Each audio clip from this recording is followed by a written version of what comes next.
السلام علیکم ناظرین، آپ دیکھ رہے ہیں ہمارے YouTube channel Islamic info official. Maliha کو جو بھی دیکھتا ہی رہتا۔ 4 بھائیوں کی اکلوتی بہن تھی، اس کے سب ناز نخرے اٹھاتے تھے۔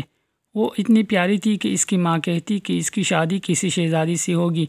ملیحہ کی سہیلیاں اس کی ہم عمر تھی اور اس سے جلتی بھی تھی۔ ملیحہ دل کی صاف لڑکی تھی، وہ کسی کے ساتھ لڑائی جھگڑا نہیں کرتی تھی۔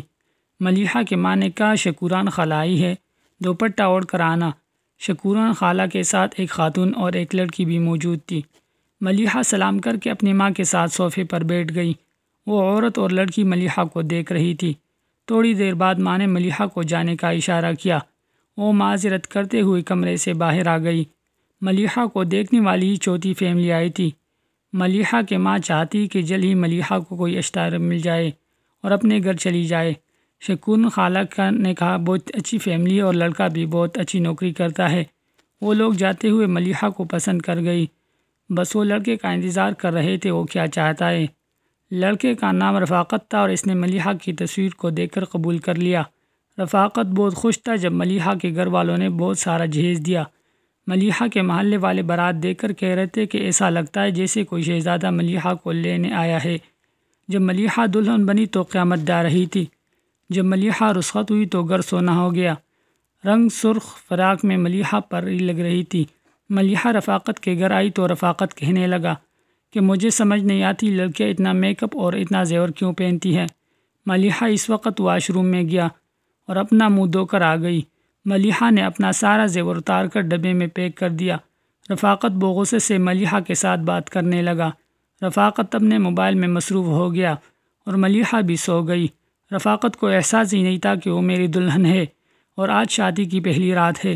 صبح جب رفاقت اٹھا تو وہ صحن میں جا کر اپنی بھتیجے کے ساتھ گپ شپ میں مصروف ہو گیا۔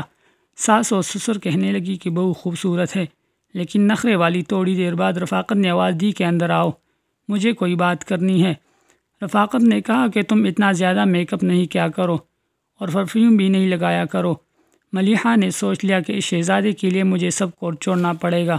ایک دن ملیحہ کی ماں اس کو لینے کے لیے آ گئی، مگر رفاقت ملیحہ کو کہنے لگا کہ اتنی اپنی ماں کے گھر رہی ہو، کبھی دل نہیں بھرا؟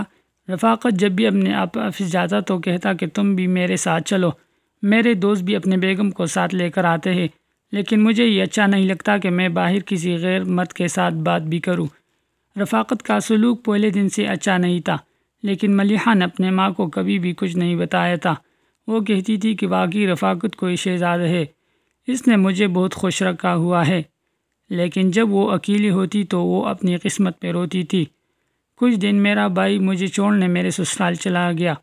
رفاقت نے بھائیوں کو بھی بہت ہی باتیں کہی کہ گھر کا کوئی کام نہیں کرتی، سارا دن سوئی رہتی ہے، میرا کوئی خیال نہیں کرتی۔ میری ماں بوڑھی ہے، اس کا بھی کوئی خیال نہیں رکھتی۔ میں نے شادی اس لیے تو نہیں کی کہ یہ سارا دن یہاں پر سوئی رہے۔ رفاقت نے مجھے کچھ دن بعد طلاق دے دی اور طلاق کے کاغذات میرے ہاتھ میں دیے اور مجھے اپنے ماں کے گھر چھوڑایا۔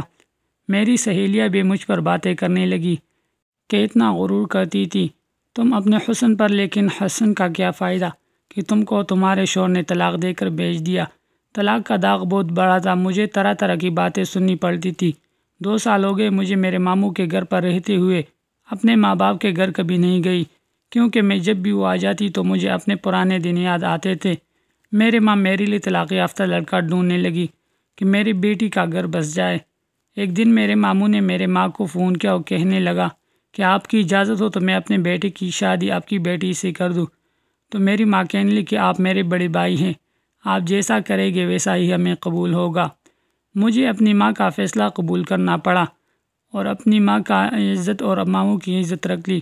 شادی کے بعد میں نے اسکول میں پڑھانا چھوڑ دیا اور گھر میں رہتی تھی، اپنے مامی کے ساتھ گھر کا کام کرتی تھی۔ اللہ نے مجھے ایک بیٹا دیا، بہت ہی پیارا تھا اور آہستہ آہستہ مجھے اپنی زندگی سے پیار ہونے لگا اور میں اپنے بیٹے اور شوہر کے ساتھ اچھی زندگی گزارنے لگی۔ مزید ویڈیوز کے لیے ہمارے چینل کو ضرور سبسکرائب کریں اور بیل آئیکن کو بھی دبائیں تاکہ ہمارے ہر نئی آنے والی ویڈیوز آپ کو بر وقت ملتی رہے۔ والسلام۔